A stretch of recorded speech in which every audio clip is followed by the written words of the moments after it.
ఉదయం 8 గంటలు కావస్తోంది. సారథి అప్పుడే వచ్చి పేపరు తిరగేస్తున్నాడు. వంటింట్లో శివయ్య గారు అప్పుడే భోంచేసి ఆఫీసుకు వెళ్లే హడావిడిలో ఉన్నారు. సరస్వతమ్మ గారు అక్కడే ఆయనకు క్యారియర్ సర్దుతోంది. వారి సంతానమంతా మామిడి చెట్టు దగ్గర 2, 3 జట్లుగా విడిపోయి ఆడుకుంటున్నారు. నిర్మల సారథి దగ్గర కూర్చుంది. అతను ఇంట్లో ఉన్నంతసేపు నిర్మల అతన్ని అంటిపెట్టుకునే ఉంటుంది. అన్నయ్య, నువ్వు నాకు ప్రెజెంట్ ఇవ్వాలి అందే నిర్మల టేబుల్ మీద కొంగి. దేనికి అన్నాడు సారథి టేబుల్ మీద పరిచి చదువుతోన్న పేపర్ పేజీలు తిప్పుతూ. మొన్న మన ఇంటికొచ్చింది చూడు నీ ఫ్రెండ్, ఆమెను వదిన అని పిలవడానికి ఒప్పించాను. సారథికి నవ్వొచ్చింది. అబ్బా, ఎంత సంతోషమో. తనకు ఎలాగైతేనే అందమైన చదువుకున్న పెళ్ళాం దొరకబోతుందని ఉబ్బించింది నిర్మల. నేను నవ్వింది అందుకు కదే పిచ్చిముద్దు. మంచి చెడు తెలియకుండా కనపడ్డ వాళ్ళందరినీ ఎంత తేలిగ్గా ఊహిస్తారు ఈ ఆడవాళ్లు అని. కొయ్ కొయ్, నాకు తెలియదనుకున్నావా ఏంటి నీ మనసు? ఆవలిస్తే పేగులు లెక్క పెడతాను తెలుసా? ఏది లెక్కబెట్టు, ఏది ఆవలించు. ఆ 1, 2, 3, 4, 5. అబ్బా, నా దవడలు నొప్పెడుతున్నాయి. సరే గాని నా ప్రెజెంటు ఏం కావాలి? నాకా? మరేమో చెప్పేస్తున్నా, మళ్ళీ మాట తప్పకూడదు. ఏది ప్రామిస్ చేయి అని అరచెయ్యి ముందుకు చాచింది నిర్మల. సారథిది ఒకటే బాణం ఒకటే మాట. కాని చెప్పు. బాణాలు కూడా వేస్తుంటావా నువ్వు? నేనెప్పుడూ చూడలేదే అంది ఆశ్చర్యంగా నిర్మల. సారథి నవ్వాడు. ఏడుసావులే, చెప్పు ఏం కావాలో.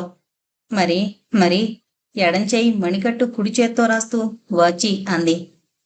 ఏంటే, చెయ్యి వాచిందా? ఏది చూడండి. అబ్బా, అది కదన్నాయ్, గడియారం.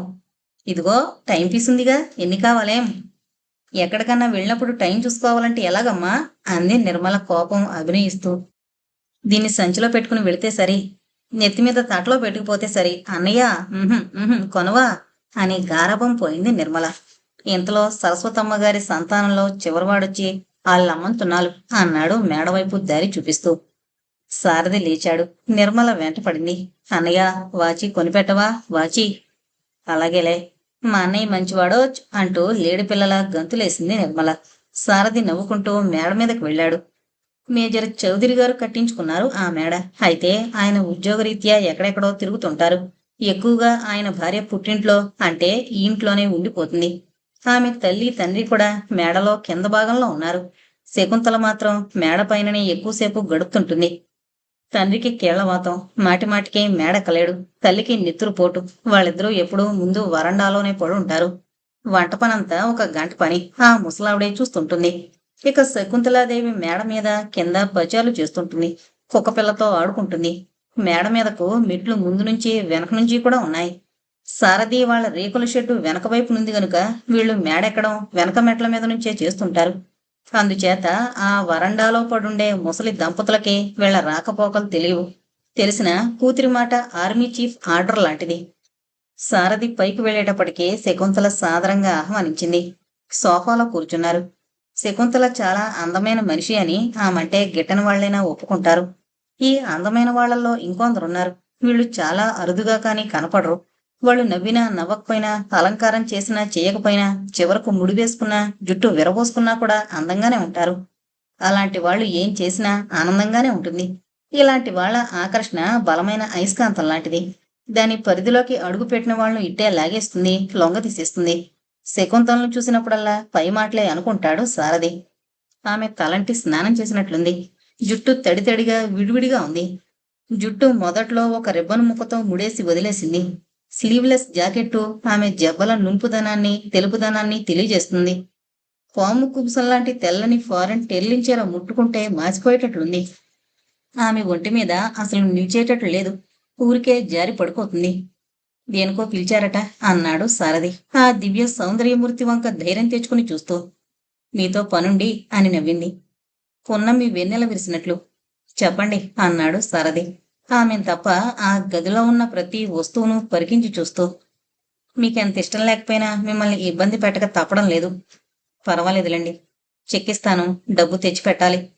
అలాగే. ఆమె లేవబోయి ఏదో జ్ఞాపకం వచ్చినట్లు అన్నట్లు మరిచిపోయాను అంటూ కర్టెన్ అవతలకు వెళ్లి ట్రేలో 2 కప్పుల కాఫీ తీసుకొచ్చింది.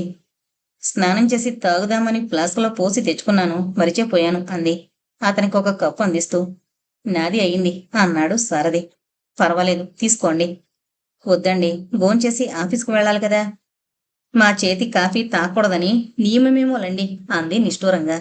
అలా అయితే ఇవ్వండి, తాగేస్తాను అన్నాడు సారథి నవ్వుతూ. కాఫీయే కదండి. అంటే ఇంకా ఏమన్నా తాగుతారా ఏంటి అంది శకుంతల కాఫీ సిప్ చేస్తూ.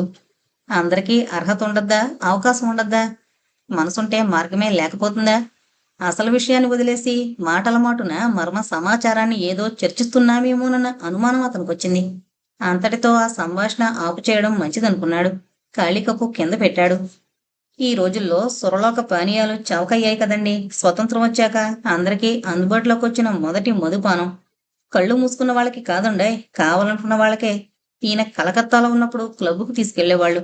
అఫ్కోర్స్ మిగిలిన ఆఫీసర్లు కూడా ఫ్యామిలీస్తో వచ్చేవారనుకోండి. అక్కడ సిప్ చేయనివాడు అనాగరికుడు, డిప్పు చేయగలిగినవాడు గొప్పవాడు అన్నదామె అతని వంక చూస్తూ. మీ అంత నాగరికత మాకెక్కడదండి అన్నాడు సారథి. అందులోని వ్యంగ్యం ఆమెకు అర్థమైంది. నాగరికత అని నేను అనడం లేదు. వాళ్ళ దృష్టిలో అలా ఉంటుందని చెప్పాను. ఉండండి, ఫ్యాన్ వేస్తాను. జుట్టు తడి ఆరడం లేదు ఎంతకీ అని లేచి టేబుల్ ఫ్యాన్ ఆన్ చేసి గాలి తనకు తగిలేటట్లు తిప్పి పెట్టుకుంది. చెక్కు ఇస్తామన్నారుగా, వచ్చిన పని తొందరగా పూర్తి చేసుకుని బయటపడదామనే తొందరలో ఉన్నాడతను. ఇస్తానులేండి, ఏం తొందర? ఆఫీస్కు వేళవుతోంది కదండి. మీ ఆఫీసులో నాకు ఏదన్నా చిన్న ఉద్యోగం ఇప్పిద్దురు అంది శకుంతల నవ్వుతూ. మాలాంటి వాళ్లను 10 మందిని పోషించగల శక్తి మీకుంది. మీరు 10 రూపాయలు ఎక్కువ ఇస్తానంటే ఆ ఉద్యోగం వదిలేసి మీ దగ్గరే పడుంటాను. మీరు ఉద్యోగాలు ఇవ్వవలసిన వాళ్లే గాని చేయవలసిన వాళ్ళు కాదు. పోనీ అలాగే ఇస్తాను, నా దగ్గరే ఉండిపోండి. బొత్తిగా కాలక్షేపం కావడం లేదు. ఎంతసేపు తిండి, నిద్ర, రేడియో వీటితో విసిగి పుట్టిపోతుందండి. మీలా చేతి నిండా పనుండేవాళ్ళు ఎంత అదృష్టవంతులో కదా అని కూడా అనిపిస్తూ ఉంటుంది అంది శకుంతల. వెనక నుంచి విసురుగా తగులుతోన్న గాలికి శిరోజాలు ఎగిరి ముఖం మీద పడుతున్నాయి. ఆ గాలి తాకిడికి బయట కొంగు కూడా పక్కకే జారిపోతోంది. ఆమె సర్దుకున్నట్లు నటిస్తుందే గాని సర్దుకోవడం లేదు. సారథికి ఈ పరిస్థితి ఇరకాటంగా ఉంది. ఎదురుగా శకుంతల ఆమె భర్త కలిపి తీయించుకున్న ఫోటో ఉంది.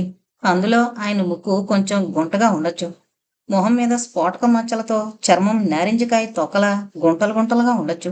పెదవులు లావుగా మొరటుగా ఉండొచ్చు. చిన్ని చిన్ని కళ్ళు అంత అందంగా లేకపోవచ్చు. కాని అతను శకుంతల భర్త. ఆ ఫోటోలోని వ్యక్తి సూటిగా తన వంకే చూస్తున్నట్లు అనిపించింది సారథికి. అందులోని వ్యక్తి శకుంతల వంక కూడా చూస్తూనే ఉండుంటాడు. కాని ఆమె మాత్రం అటు చూడడం లేదు. సారథి వంకే చూస్తోంది. అతను కొంచెం తికమకలో పడ్డాడు. అతను మానవాతీతుడేం కాదు. మనిషికుండే లోపాలన్నీ అతనికే ఉన్నాయి మరి. ఏంటలా చూస్తున్నారు, మాట్లాడరేం అంది శకుంతల నవ్వుతూ. ఏం మాట్లాడమంటారు? నాకు పొద్దుపోయే మార్గం ఏమన్నా చూపుదురు? దానికి బోల్డు మార్గాలున్నాయి. ఏంటవి? మీకు ఏది ఇష్టమైతే ఆ పని చెయ్యండి. పెదరావూరు సాక్ష్యంలా ఉంది. నేను బియ్య కడతాను. నాకు రోజు కాసేపు పాఠాలు చెబుతారా? అబ్బే, నాకేం వచ్చండి. మీకు రాదన్నా ఎవరూ నమ్మరండి. ఏం? అదంతే, కొన్నింటికి కారణాలుండవు. తెలివితేటలు ఎలా వచ్చాయంటే ఏమో, కొబ్బరికాయలోకి నీళ్లొచ్చినట్లు వస్తాయి. ఇంకా నయం, మీరు అనుకునేంత గొప్ప మేధావినేం కాదు గాని వేరే ఎవరైనా ట్యూషన్ మాస్టర్ ఉన్నాడేమో కనుక్కుంటాను. అక్కర్లేదు, మీరు చెబుతానంటే చదువుతాను, లేకపోతే లేదు. సారథి సంభ్రమాశ్చర్యాలతో చూశాడు. శకుంతల అప్పుడే మొగ్గవిచ్చిన పువ్వులా సిగ్గుపడుతూ నవ్వింది. మీ రుణం ఉంచుకోనులేండి, ఏదో రూపంగా తీర్చుకుంటాను. రుణం ఏంటండి? తెలిసిన ముక్కలు 4 చెబితే తప్పని కాదు, కానీ ఎప్పుడో మరిచిపోయిన పాఠాలు నాకు గుర్తుకొస్తాయా అని. ఇద్దరం కలిసి తంటాలు పడదాం, అంతేగాని వేరే మాస్టర్ని నేను పెట్టుకోను. మా వారికి సర్ప్రైజ్ న్యూస్ అందిస్తాను పాస్ అయ్యాక అంది శకుంతల సంతోషంగా.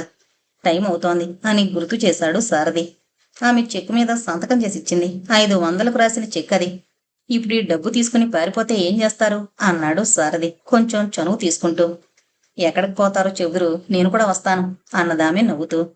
పోలీసులతోనా? పుచ్చుకునేది మనమైనప్పుడు వాళ్లతో పనేముంది? నిజంగానే ఎక్కడికన్నా వెళదాం ఏమిటి అంది శకుంతల లేచి నిలబడి. వెళదాం రండి కిందకి అన్నాడు సారథి. మీరు ప్రవరాక్యుళ్ళ పలకరు గాని పలకరిస్తే మీ అంత సరసులు లేరు. వస్తానండి. రావాలి మరి. ఇల్లు ఇదేనప్పుడు రాకెక్కడికి పోతాను అన్నాడు బయటకొస్తూ. ఇల్లాలు వచ్చేదాకా మగవాడికి తొందరగా ఇల్లు చేరదామన్న ధ్యాసే ఉండదు. ఇల్లాలొచ్చాక ఎప్పుడు ఇల్లు విడిచిపెట్టి పోదామా అన్న ధ్యాసలోనే ఉంటాడు అన్నాడు సారథి మెట్లు దిగుతూ. అతను లోపలికి వెళ్లేదాకా ఆమె అక్కడే నిలబడి చూస్తోంది.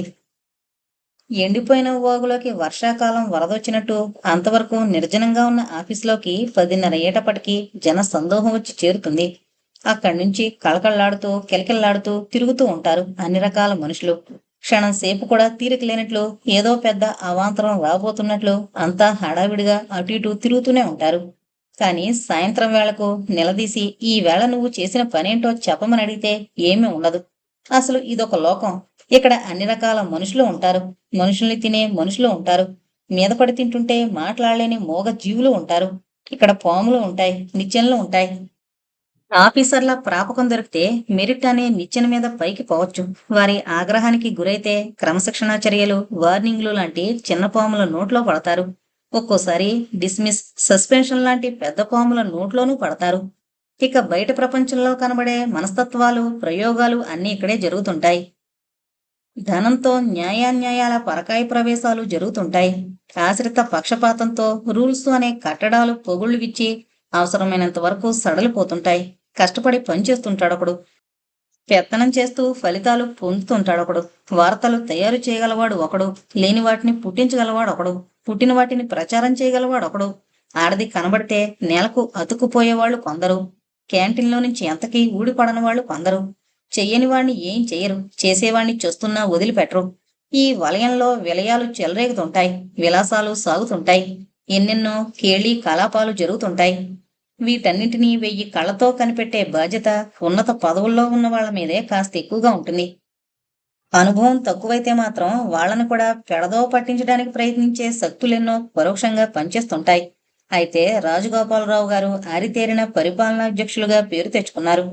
అన్ని ముఖ్యమైన విషయాల్లో కింద ఆఫీసర్లు ఆయన ఆర్డర్లు తీసుకోవాల్సిందే. వాళ్ళ నిర్ణయానికి వదిలేసేది చాలా తక్కువ. ఆ ఆఫీసుకు సంబంధించిన ఏ సమస్యను ఎవరు ఎందుకు తెలుసుకోగోరినా ఆయన్ని కలుసుకోవాల్సిందే. చాలా వరకు ఆయన నియమితమైన కాలాన్ని విభజించుకుని ఆయా పనులు చూసుకుంటారు. విజిటర్స్ ను సాగనంపి అర్జెంటు ఫైల్స్ మీద సంతకాలు పెట్టి ముఖ్యమైన వాటి మీద స్వయంగా మాట్లాడడానికి వచ్చిన కింది ఆఫీసర్లను పంపేటప్పటికీ 1 గంట దాటింది. ఆయన లేచి ఛాంబర్స్ లోనికి వెళ్లారు. అప్పుడే సారథికి కాస్తంత విశ్రాంతి. ఆయన అవతల గదిలో ఎంత బిజీగా ఉంటారో యువతల గదిలో సారథి కూడా అంత తీరిక లేకుండానూ ఉంటాడు. రావు గారు లంచ్కి వెళ్లిన తర్వాత సారథి టపాలు తీసి చూశాడు. తల్లి దగ్గర నుంచి ఉత్తరం రాలేదు. తను బయలుదేరిన మర్నాడే జాబు రాస్తాను అంది. తనను రాయమంది. 1 రోజులో ఏముంటాయి సంగతులు అంటే, అందుకోసం కాదురా, ఆ ఉత్తరం చూస్తే నిన్ను చూసినట్లే ఉంటుంది అంటుందామె. తనకి అంతే మరి. తల్లి దగ్గర నుంచి రాలేదు గాని ప్రసాద్ రాశాడు. నేను అడిగిన ప్రశ్నకు నీ వద్ద నుంచి సమాధానం లేదు. మౌనం అర్ధాంగీకారం. కనుక మా వదినమ్మకు నా నమస్కారాలు చెప్పు. ఆమె గురించి నాకు అంతగా తెలియదు గాని ఆమె నీ పక్కన కూర్చుంటే చూశాను బస్సులో. అసంపూర్తి చిత్రం ఏదో పూర్తయినట్లు అనిపించింది నాకప్పుడు. మీ జంట 10 కాలాల పంటను అందివ్వాలని నా లలితమైన ఆకాంక్ష. రేపొక నాటకం వేస్తున్నాం. అందులో మనది దుష్టుడి పాత్ర. జీవితంలో హీరోగా బతకాలని ఆశిస్తూ అమితమైన అశాంతికి లోనవుతున్నాను. మా సంసారపు నావ కష్టాల కెరటాలను దాటి సుఖాల తీరాన్ని చేరుకునేదెప్పుడో, నాకింత మనశ్శాంతి దొరికేదెప్పుడో. ఈ డైలాగు నాటకంలోంది కాదు, నా సొంతం. రై సారథి, నేనెప్పుడో లేచిపోయి సన్యాసుల్లో కలిసిపోతాను. మీ ఇంటికొస్తే గుర్తుపట్టి భిక్ష పెడతావు కదూ.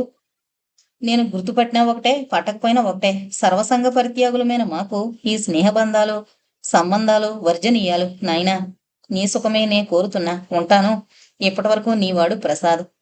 సారథికి నవ్వొచ్చింది. జాలి వేసింది. పాపం, వాడి నెత్తిన మోయలేని భారం పెట్టాడు భగవంతుడు. 10 మంది పిల్లల్ని పైకి తీసుకురావాల్సిన బాధ్యత పెద్ద కొడుకైన ప్రసాద్ మీద ఉంది. ఏ కోరికలు తీరకముందే అంతంత బాధ్యతలు నెత్తిన పడుతుంటే మనిషి కుంగిపోవడంలో ఆశ్చర్యమేముంది? ప్రసాద్కు సమాధానం రాద్దామని కాగితం కలం చేతిలోకి తీసుకున్నాడు. ఇంతలో రావుగారి పిలుపు వినబడ్డంతో లోపలికి వెళ్ళాడు. సాధారణంగా రావుగారు లంచ్ తీసుకున్నాక ఒక అరగంట అక్కడే విశ్రాంతి తీసుకుంటారు. ఆ సమయంలో ఆయన ఎవరినీ పిలవరు. ఎవరు చివరికి సారథి కూడా ఆయన ఛాంబర్స్ లోకి వెళ్లడానికి ధైర్యం చేయరు. అందుకు విరుద్ధంగా ఈ వేళ ఆయన సారథిని అక్కడకు పిలిపించారు. సారథి లోపలికొచ్చాడు. రావుగారు కిటికీ దగ్గర నిలబడి కింద ఆఫీసు ప్రాంగణంలో ఉన్న అందమైన పూలతోట వంక చూస్తున్నారు. కూర్చో అన్నారాయన గంభీరంగా. వెనక్కి తిరిగి చూడకుండానే. సారథి కూర్చున్నాడు ముళ్ల మీద కూర్చున్నట్లు. కొన్ని క్షణాలు ఆయన ఏదో దీర్ఘంగా ఆలోచనలో పడిపోయారు. తర్వాతొచ్చి సారథికి ఎదురుగా సోఫాలో కూర్చున్నారు. ఇప్పుడు నిన్ను ఎందుకు పిలిపించానో తెలుసా అని అడిగారు. తెలీదండి అన్నాడు సారథి ఆశ్చర్యంగా చూస్తూ. పోని ఊహించు అన్నారాయన. అందులో ఎంతో వ్యంగ్యం, హేళన ధ్వనించాయి సారథికి. సారథి మౌనం వహించడమే మంచిదని తలపోశాడు. కొన్ని క్షణాల తర్వాత మళ్ళీ ఆయనే అన్నారు. నీకొక కథ చెబుతాను విను సారథి. ఒకరోజు రాత్రి ఒక రైతు పొలం నుంచి వస్తూ వర్షంలో తడిసి చలికి వణికిపోతున్న ఒక పామును చూశాడు. పాపమని జాలిపడి ఆ పామును తనింటికి తీసుకుపోయి వెచ్చని చోట చేర్చి వేడివేడి పాలు పోశాడు. తర్వాత అతను నిశ్చింతగా నిద్రపోయాడు. ఒక మంచి పని చేశాననే తృప్తితో. కాని కాసేపటికి ఆ పాము అలవాటు కొద్దీ అతన్ని కాటేసి చంపేసింది. ఇందులో మనం నేర్చుకోవలసిన నీతేంటి అని అడిగారు రావుగారు. ఇదంతా ఎందుకు చెబుతున్నారో అర్థం కాక విస్తుపోతున్నాడు సారథి. చెప్పు సారథి, అందులో నీతేమైనా ఉందా లేదా? ఉందండి. దుష్టులకు దూరంగా ఉండాలి. చెడ్డవాళ్లను చేరదీస్తే చెరుపు చేయక మానరు. కానీ నేను అనుకున్నాను సారథి, చెడ్డవాళ్ళని ప్రత్యేకంగా కొంతమంది ఉంటారు, మంచి వాళ్ళని కొంతమంది విడిగా ఉంటారు. వాళ్ళెప్పుడూ చెడ్డ పనులే చేస్తుంటారు, వీళ్ళెప్పుడూ మంచి పనులే చేస్తుంటారు అని. కానీ అది పూర్తిగా నిజం కాదు. ప్రతి మనిషికి రెండు కళ్ళు, రెండు చెవులు, రెండు చేతులు, రెండు కాళ్ళు ఉన్నట్లే రెండు నాలుకలు కూడా ఉంటాయి. రెండు ఊపిరితిత్తులు ఉన్నట్లే రెండు హృదయాలు కూడా ఉంటాయి. ఒక దాంట్లో మంచితనం ఉంటుంది, మరో దాంట్లో చెడ్డ బుద్ధి ఉంటుంది. ఒకటి త్యాగనిరతిని బోధిస్తుంటుంది, మరొకటి స్వార్థ పరత్వాన్ని ప్రోకోపింపజేస్తుంటుంది. సాధారణంగా 199 మంది విషయంలో మొదటిదాన్ని రెండవది తేలిగ్గా జయిస్తుంటుంది. కానీ మీ అమ్మ సంగతి నాకు తెలుసు, నీకంటే బాగా తెలుసు. అనసూయ పెంపకంలో పెరిగినవాడు ఎలా ఉంటాడో నేను ఊహించుకోగలను అనుకున్నాను. కానీ సారథి, నా ఆశలన్నీ నువ్వు తలకిందులు చేశావయ్యా అన్నారు రావుగారు. ఆయన కళ్ళల్లో బాధ బయటికి కనబడుతోంది. వృద్ధాప్యంలోకి ప్రవేశించిన సింహాన్ని బోన్లో బంధించి ఆకలితో బాధిస్తుంటే అసహాయంగా విషాదంగా చూసే దాని ముఖం గుర్తుకొస్తోంది. ఆ క్షణంలో రావుగారి విషాద వదనం. క్షమించండి, నేను తెలియక ఏదైనా తప్పు చేస్తే, తెలియక చేస్తే అది తప్పు ఎలా అవుతుంది? పొరపాటు అవుతుంది, మరొకటి అవుతుంది. కానీ తెలిసి తెగించి ఏమైతే మాత్రం మనకే అని నిర్లక్ష్య వైఖరిలో చేస్తారే, అదేనయ్యా మమ్మల్ని బాధ పెట్టేది. సారథి తల వంచుకున్నాడు. ఆయన దేని గురించి చెప్పదలుచుకున్నారో తెలుస్తూనే ఉంది గాని ఈయనకి ఎలా తెలిసిందా అని ఆశ్చర్యపోతున్నాడు. ఈ జీవితం దారి పొడుగునా మనల్ని ఊరిస్తూ ఉంటుంది, కాలం ఊరడిస్తూ ఉంటుంది. ఊహించుకుంటే చాలా గమ్మత్తుగా ఉంటుంది. బాల్యంలో చూడు, లక్క పిడతలతో ఆడుకుంటారు, వాటి కోసం ఏడుస్తారు, కిందపడి దొర్లుతారు. ఇంకొంచెం వయసు రాగానే ఆటపాటలు, చదువు సంధ్యలు, పరీక్ష కాలేదని ఏడుపులు. అయితే క్లాసు రాలేదని ఏడుపు, వస్తే ఉద్యోగం రాలేదని ఏడుపు. మరో అందమైన ఆకర్షణ, ప్రేమ, పెళ్లి. తనువు చేసే తొందర, మనసు మురిసే మనువు, ఈ రెండూ కలిపి సమాజంలోని సాంప్రదాయాలతో జరిపే సంఘర్షణ. ఇదొక పెద్ద థ్రిల్గా కనబడుతుంది, అడ్వెంచర్గా తోస్తుంది. ఈ అనుభూతి కూడా తాత్కాలికమే. మరో అడుగు ముందుకేస్తే ఎదుగొచ్చే పిల్లలు, పెరుగొచ్చే అవసరాలు, అందిరాని అవకాశాలు, వాటి కోసం ఆరాటం. ఎవరినో మోసం చేసో మంచి చేసుకునో ఏదో పొందాలనే తాపత్రయం. ఇంకొన్నాళ్లు గడిచాక పిల్లలకు ఆస్తిపోస్తులు మిగల్చాలనే తాపత్రయం. జీవితం వాటారిపోతుందనే ఆత్రం. పైసా దగ్గర నుంచి ప్రతి దానికి లెక్క పొద్దులు. ఎన్నాళ్ళ నుంచి లేని జాగ్రత్తలు ఎన్నో వస్తాయి. వీటన్నిటి మధ్య ఇంకా బోల్డ్ రకాలైన కష్టాలు, రోగాలు, అదృష్టాలు, దురదృష్టాలు. ఇదంతా వెన్నెల్లో ఆడుకునే దాగుడు మూతల్లో అనిపిస్తుంది. అయితే ఎప్పటికప్పుడు అనుకున్నది దొరికితే అదే పెద్ద సంతోషం. ఆటలాడుకునే పిల్లాడికి వెండి కప్పును బహుమతిస్తే పరమానంద పడిపోతాడు. బిఏ చదివిన వాడికి 500 జీతం ఇస్తే ఆనంద తరంగాల మీద తేలిపోతాడు. అంతంత మాత్రం వాణ్ణి అన్నీ ఉన్న అందాల బొమ్మ ప్రేమించిందని చెబితే ఉబ్బి తబ్బిబ్బైపోయి బొక్కబోర్లా పడిపోతాడు. ఎదిగిన పిల్లకి ఉన్నవాళ్ల సంబంధం ఊరికే దొరికితే కొండంత సంబరం. కాని ఎన్నాళ్ళు, కొన్నాళ్లే, తర్వాత మళ్ళీ మామూలే. ఆ సంతోషం సర్వసాధారణమైపోతుంది. ఏదో లీలగా, గుర్తుగా మాత్రమే మిగిలిపోతుంది. ఇదంతా ఎందుకు చెబుతున్నానంటే ఆ ఆశలు, ఆవేశాలు అన్నీ అలల వంటివి. ఎదిగినా ఒదిగినా అరనిమిషమే. వాటి కోసం మనం మానవత్వం మరిచిపోకూడదు. మనుషులమన్న విషయం మరిచిపోయి అన్నం పెట్టిన చేతిని కొరకూడదు. సారథి ధైర్యం చేసి అన్నాడు. కలలో కూడా మీరు నన్ను మరో విధంగా భావించద్దు సార్. ఇందాక చెప్పారు చూసారా, పాము కదా. ఒకవేళ నేను మీకు పాములా కనబడుతున్నానేమో తెలీదు. కనబడ్డా నేను ఒట్టి వానపామును సార్. నేను కరవను. పైగా నన్ను చావుగొట్టి అవతల పారేయడం చాలా తేలిక. మీ ముందు తల వంచుకుని నిలబడే జాతే గాని పడగెత్తి బుసకొట్టే మనస్తత్వం నాది కాదండి. ద్రోహబుద్ధి లేకపోవచ్చు, నువ్వు తాగుతుంది పాలే కావచ్చు. కానీ తాటి చెట్టు కింద నిలబడి తాగుతూ నా నిజాయితీ మీద నమ్మకం లేదా అని ఎంతమందిని అడుగుతావు? పరాయి ఆడపిల్లతో షికార్లు కొడుతూ నా తప్పేం లేదని ఎంతమందిని బుకాయిస్తావు? సారథి తల వంచుకున్నాడు. ఆయన కూడా ఆవేశాన్ని అణుచుకోవడానికి అరనిమిషం సేపు ఆగారు. తిరిగి అడిగారు. శిరీషతో సినిమాకు వెళ్ళావా లేదా? వెళ్ళాను అన్నాడు సారథి తల వంచుకుని. అలా వెళ్లడం భావ్యం కాదని నీకు తెలీదా? తప్పించుకోవడానికి నేను చాలా ప్రయత్నించాను సార్. ఆమె నన్ను వదిలిపెట్టారు కాదు అని. తప్పించుకోవడానికి ప్రయత్నించకు సారథి. కూడని పని చేయకూడదనే నిశ్చయం నీకుంటే ఎవరంత బలవంతం పెట్టినా లొంగవు. ఆ దృఢ నిశ్చయం నీలో లోపించినప్పుడే ఎదుటి వాళ్ళ ఒత్తిడికి తల ఒగ్గే పరిస్థితి వస్తుంది. అనసూయ కొడుకు అని తెలిసి నీకు ఇవ్వవలసిన దానికన్నా ఎక్కువ చనువే ఇచ్చాను. ఈవేళ నువ్వు చేసిన ఘనకార్యం గురించి మీ అమ్మకు రాయమంటావా? వద్దండి. ఇక మీదట ఇలాంటి తప్పు చేయనని మీకు మాటిస్తున్నాను. కానీ ఎన్నాళ్ళుంటుంది ఈ మాట? నేను బతికున్న రోజులు. నీ నిశ్చయం మార్చుకోమని ఎవరైనా బలవంతం చేయొచ్చు, బోధనలు చేయొచ్చు, ఏదో చెప్పి ఆశ పెట్టచ్చు, ఆవేశపరచచ్చు, చివరికి కన్నీళ్లు పెట్టచ్చు. సారథి ఆయన వంక విస్తుపోతూ చూశాడు. ఆయన అభిప్రాయం ఏంటో అతనికి అస్పష్టంగా ఉంది. రావుగారు ఎక్కడో దృష్టిని నిగిడ్చి నిద్రలో కలవరించినట్లు ముఖంలో ఏ భావము కనబడనివ్వకుండా అన్నారు. శిరీష నా కూతురు. దాని సంగతి నాకు తెలుసు. అది ఎంత మొండి పట్టుదలగల మనిషో, దాని ఆలోచనలు ఎంత అర్ధవిహీనంగా ఉంటాయో, దాని ఆవేశం ఎంత నిరర్ధకంగా పరుగులు తీస్తుందో నాకు బాగా తెలుసు. నువ్వు దాని దృష్టిలో ఎలా పడ్డావో నాకు తెలీదు. దాని గుప్పిట్లో నుంచి బయటపడడం ఎంత కష్టమో నీకు తెలీదు. నువ్వు తప్పించుకుని తిరుగుతుంటే అది నిన్ను వెంటాడడం వేటాడడం బాగుండదు. నీ అభిప్రాయం స్పష్టంగా చెప్పు. విన్న వెంటనే దాని మనసు కష్టపడచ్చు, కానీ తర్వాతైనా అది సుఖపడే అవకాశం ఉంది. దానికి ఏం చెబుతావో ఎలా నచ్చ చెబుతావో నాకు అనవసరం. మళ్ళీ మీ మధ్య ఇలాంటి పిచ్చి వేషాలు తలెత్తకూడదు. Yes sir. ఇంక నువ్వు వెళ్ళొచ్చు. సారథి వెళ్ళిపోయాడు. రాజగోపాలరావు గారు వేదనాభరితమైన తండ్రిగా వేషం చాలించి గంభీరమూర్తైన ఆఫీసర్ పాత్ర ధరించడానికి అరగంట పట్టింది. కాని సారథి మాత్రం ఆ వేళంతా మనిషి కాలేకపోయాడు. సాయంత్రం మాత్రం ప్రసాద్కు ఉత్తరం రాస్తూ ఇలా రాశాడు. రే ప్రసాద్, ఈ ఉన్నవాళ్లతో చెలిముందు చూసావా? ఇది కత్తి మీద సాము లాంటిది.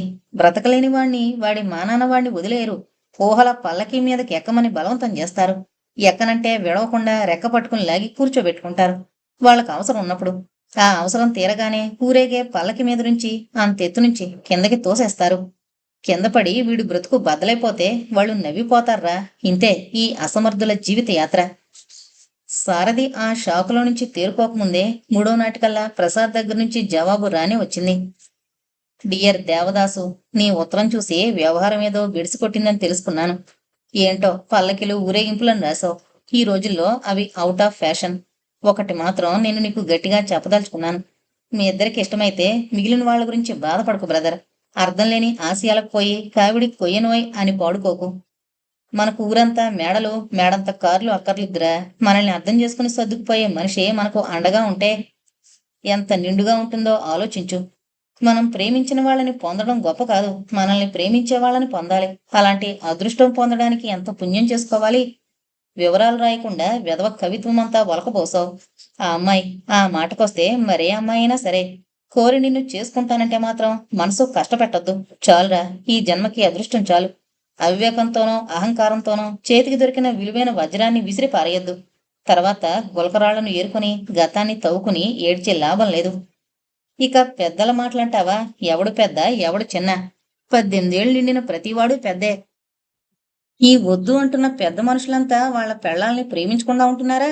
దేన్నైనా పోగొట్టుకుంటే తిరిగి పొందొచ్చు, కానీ చేతికందిన ఆడదాని హృదయాన్ని పోగొట్టుకుని స్థిమితంగా బతకలేవు. దీనికి నిదర్శనం రాముడు కృష్ణుడు దగ్గర నుంచి నీదాకా నాదాకా అందరినీ చెప్పుకోవచ్చు. కనుక మిత్రమా, ప్రేమ పాత్రమా, రుబ్బుడు పోత్రమా, లేచి 2 కాళ్ల మీద నిలబడు. మోకాళ్ల మీద నిలబడి నడవలేనని బాధపడకు.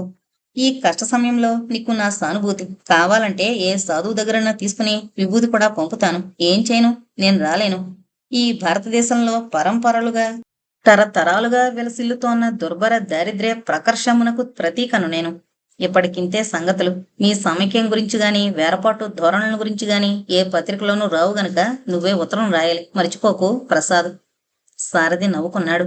మామూలుగా అయితే ప్రసాద్ చెప్పిన సత్యం గొప్పదే కావచ్చు, కానీ రాజగోపాలరావు గారు తనకి అందరిలాంటి వారు కాదు. ఆయన తండ్రి లాంటివారు, గురువు లాంటివారు, దైవం లాంటివారు. ఆయన చెప్పిన పాము కథ తను చస్తే మరిచిపోలేడు.